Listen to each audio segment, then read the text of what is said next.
నమస్తే దోస్తులు, ఇలా ఆదివారం వచ్చిందని ఇంటికాడ మా అబ్బాయిని కౌసుకూర అనుకుందాం అంటే తిట్లు తిట్టకుండా తుక్కు తిట్టి ఆదివారం ఎవరైనా కౌసుకూర తింటారా, మళ్ళీ మనకు మల్లన్న దేవుడు కూడా ఉంది కదా అన్నది. నన్నేమన్నంటే నా చిన్న కొడుకుంటాడా, మా అబ్బాయి అయితే తుక్కు వేసిండిగా. ఇక మా అమ్మ అయితే బెండకాయ పులుసు పెడుతుంది, అచ్చం జింబల పులుసు లెక్కన ఉంటుంది. అది ఎట్లా యుద్ధం. ముందుగా కొత్తిమీర, జీలకర్ర, మెంతులు, బియ్యం అయితే మంచిగా ఎంచుకొని మిక్సీ పట్టుకొని పెట్టుకోవాలి. గంజుల నూనె వేసుకొని ఉడకాయలో ఆవాలు, జీలకర్ర, దంచుకున్న ఎల్లిగడ్డ, కళ్యామాకు వేసుకొని మిరపకాయ ముక్కలు, ఉల్లిగడ్డ ముక్కలు వేసుకొని మంచిగా గోలించుకోవాలి. ఇట్లా అవి గోలినోళ్ళే ఉప్పు, పసుపు, మనం ముందుగా ఎంచుకున్న బెండకాయలు అన్నింటినీ దాంట్లో వేసుకోవాలి. బెండకాయలు వేసుకున్న వాళ్ళు ఒక 2-3 నిమిషాలు మంచిగా గోలించుకోవాలి. గోలినోళ్ళే కారం కూడా వేసుకోవాలి. ముందుగా మనం ఎంచి పట్టుకున్న పొడినైతే దాంట్లో వేసుకొని మంచిగా కలుపుకొని చింత పులుసు కూడా పోసుకోవాలి.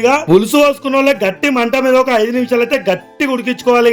లాస్ట్ లో కొత్తిమీర అల్లుకుంటే మనకు బెండకాయ పులుసు అయితే రెడీ అయిపోతుంది. ఈ బెండకాయ పులుసుని మెత్తడి ఉడుకుడుకు బువ్వలు వేసుకొని తింటే సేమ్ జిమ్మల్ లెక్కన వస్తుంది టేస్ట్. మన వీడియో నచ్చినట్లయితే సబ్స్క్రైబ్ చేయండి, షేర్ చేయండి, లైక్ చేయండి, కామెంట్ కూడా చేయండి. మీకు కూడా ఎటువంటి వీడియోలు కావాలో చెప్పుర్రి.